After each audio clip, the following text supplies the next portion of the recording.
শেখ হাসিনা হচ্ছে ইন্ডিয়ার জন্য ট্রাম্প কার্ড, শেখ হাসিনা আমাদের সরকারের জন্য ট্রাম্প কার্ড, শেখ হাসিনা আমাদের বিরোধী দলের জন্য ট্রাম্প কার্ড। শেখ হাসিনা তো এখন বেসিক্যালি নোবডি। তো ওনারা এখনো শেখ হাসিনাকে ভুলতে পারছেন না কেন? মানে ওনাদের রাজনীতিটা এখনো আওয়ামী লীগ শেখ হাসিনা ওইটা নিয়ে ঘুরপাক খাচ্ছে কেন? আচ্ছা, এই প্রশ্নটা কিন্তু সুন্দর হয়েছে মাসুদ ভাই, এটা খুব ইন্টারেস্টিং। মানে আমি 24-এর পর থেকেই না এই কথাটা অনেকবার বলার চেষ্টা করেছি। আপনি দেখবেন কি পরিস্থিতি এরকম যে শেখ হাসিনা যদি নিজেও বলে তোরা আমাকে নিয়ে কথা বলিস না, তাও সকলে তাকে নিয়ে কথা বলবে। মানে ব্যাপারটা এরকম, আপনি এই কথা বলার মধ্য দিয়ে এটাকে বলা হয়, আপনার একাডেমিক্যালি আপনার বলেন না যে আপনি বিনিথ এবং বিহাইন্ড ইউর মাইন্ড আপনি জানেন শি ম্যাটার্স। মানে আপনি মুখে বলছেন না হয়তো বা, কিন্তু বিনিথ এবং বিহাইন্ড দ্য সিনারিও আপনি জানেন যে আপনি কাকে কাউন্ট করেন, আপনি কাকে কাউন্ট করেন। উপেক্ষা করার মতো কোনো উপেক্ষা করা কিন্তু অনেক বড় একটা যোগ্যতা, ঠিক আছে?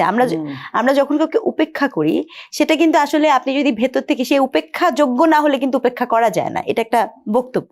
কিন্তু আপনি খেয়াল করে দেখবেন প্রতিটি দল, সেটি মানে 5ই আগস্টের পরে প্রতিটি দল, আমি এখানে শুধু সরকার পক্ষ বলবো না, রুহুল কবির রিজভী সাহেব বলবো না, আপনি দেখবেন যে সদ্য তরুণ দল এনসিপি বলেন, জামাত বলেন, বিএনপি বলেন, যারা যখনই কোনো কিছু নিয়ে বলছে তার বলার একটা সূচক বা মানদণ্ড হয়ে আসতেছে কিন্তু শেখ হাসিনা, ঠিক আছে? আপনি দেখবেন সাধারণ মানুষ বলে আগের সরকার, আর ওনারা হয়তো বা নাম নিয়ে একজন ব্যক্তির উপর বলেন। এটা প্রমাণ করে যে তিনি ওনাদের শয়নে স্বপনে চিন্তায় মননে ব্যাপক মাত্রার প্রভাবকারী, এবং তাকে তারা কোনো অংশে হয়তোবা কেউ হয়তোবা তাকে কম্পিটিটর ভাবে, কেউ হয়তোবা তাকে থ্রেট ভাবে, কেউ হয়তোবা তার দ্বারা এতটাই ট্রমাটাইজ যে তাকে চাইলেও ভুলতে পারে না। ব্যাপারটা অনেকটা ওরকম মরছেন যে থাকে না, আপনি এত ভালোবাসছেন ঠিকই কিন্তু পেলেন না, হ্যাঁ, তো যাকে ভালোবাসছেন কিন্তু পেলেন না, তো না পাওয়ার বেদনাটা তো থেকেই যায়, এরকম একটা ব্যাপার স্যাপার কিন্তু কাজ করে। এখন আমি আপনাকে একটা দ্বিতীয় কথা বলি, যেটা আপনার প্রসঙ্গের মধ্যে ছিল, যে এই যে বারংবার তাকে বলার মধ্যে দিয়ে যেটা হচ্ছে, আপনার দেশটাকে যে আগাতে হবে, উনি তো 15 বছর শাসন করতে পেরেছেন, আপনি তো এটা অস্বীকার করতে পারবেন না। যেভাবেই পারুক আর নেভাবেই পারুক, এটা নিয়ে অনেক ধরনের বিতর্ক থাকতে পারে, আপনার আছে, আমার আছে, আনিস ভাইয়ের আছে।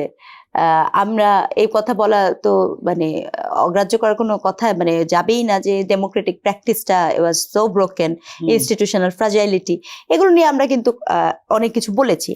এখন আমার প্রশ্ন হচ্ছে, আমাকে প্রায় এরকম বলে যে আপনি তো উনার নামে কিছু বলেন না, আমি ওনার নামে আমি কেন বলবো, মানে আমার কেন উনাকে নিয়ে বলতে হবে, বা ওই শাসনামল নিয়ে কেন বলতে হবে? আমরা তো ওই শাসনামলে ওই সময়ের সমস্যা নিয়ে কথা বলেছি, এই শাসনামলে এই সময়ের সমস্যা নিয়ে কথা বলবো। সংকট যেটা হয়েছে, অনেকে তার ব্যর্থতা অথবা তার পরিকল্পনার অভাবকেও ঢাকার জন্য তার নামে আশ্রয় এবং প্রশ্রয় খুঁজছে। যে জিনিসটা আমি বলি আপনাকে, আমি দেখলাম, এটা দুদিন আগেই দেখলাম, যে সরকারের আপনার একজন উপদেষ্টা জাহিদুর রহমান, উনি বলতেছেন যে এই যে জ্বালানি সমস্যা, বিদ্যুৎ সমস্যা, এটার জন্য কোনোভাবে বিএনপি সরকারকে দায় দেওয়া যাবে না, এটা দায় হলো আওয়ামী লীগের।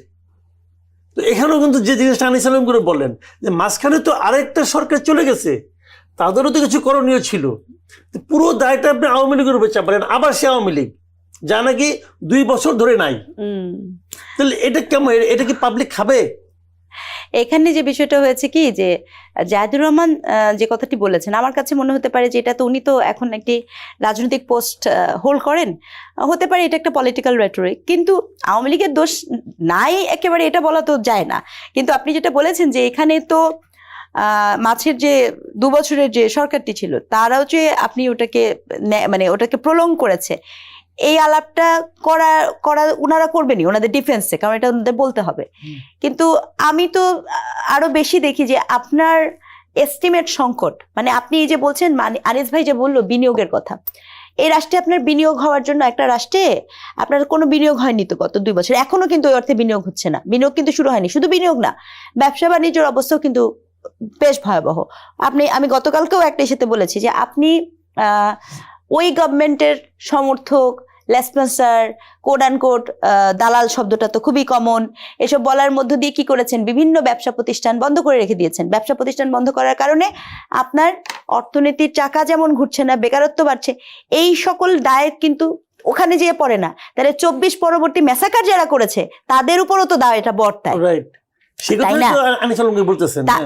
মানে মেসাকারকারীদের উপরও তো দায়টা Right. বর্তায়। তো এখন গভর্নমেন্ট যখন তার জায়গা থেকে এই কথাগুলোকে অ্যাড্রেস কেন করে না জানেন? তার কারণ হচ্ছে কারো অনুপস্থিতিতে কাউকে দোষ দেওয়া অনেক সহজ, কারণ তিনি তো আপনার ডিফেন্সেও কিছু বলবেন না, Right. এবং তার পক্ষ থেকেও কেউ আপনি থ্রেটেন বোধ করবেন না।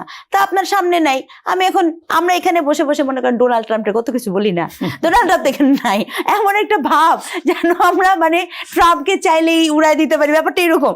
বাস্তবতা হচ্ছে আপনি যখন আমেরিকায় থাকতাম তাহলে কিন্তু আমরা এভাবে কথা বলতাম না, ওটা ডিফারেন্ট বলতাম। তো আমার কাছে মনে হয়েছে কি, যত দোষ নন্দ ঘোষ, এইভাবে শেখ হাসিনা হচ্ছে একটা শেল্টারের মতো কাজ হয়েছে। মানে এটা হয় না, মনোযোগটাকে ওদিকে নিয়ে নিচ্ছি। ধরেন আমার এখানে অনেক সমস্যা, ওই যে উনি আসতেছেন ওইদিকে মনোযোগটা নিয়ে নিচ্ছি, এদিকে সমস্যায় জর্জরিত সমস্যাগুলো থেকে আমাদের সকলের মনোযোগটা ওই দিকে যেতে। এই যে মনোযোগের রাজনীতি, শেখ হাসিনা হচ্ছে ইন্ডিয়ার জন্য ট্রাম্প কার্ড, শেখ হাসিনা আমাদের সরকারের জন্য ট্রাম্প কার্ড, শেখ হাসিনা আমাদের বিরোধী দলের জন্য ট্রাম্প কার্ড। তো সব জায়গায় যদি শেখ হাসিনাময় হয়, হাসিনার আর আসার দরকার কি? না, এই কথা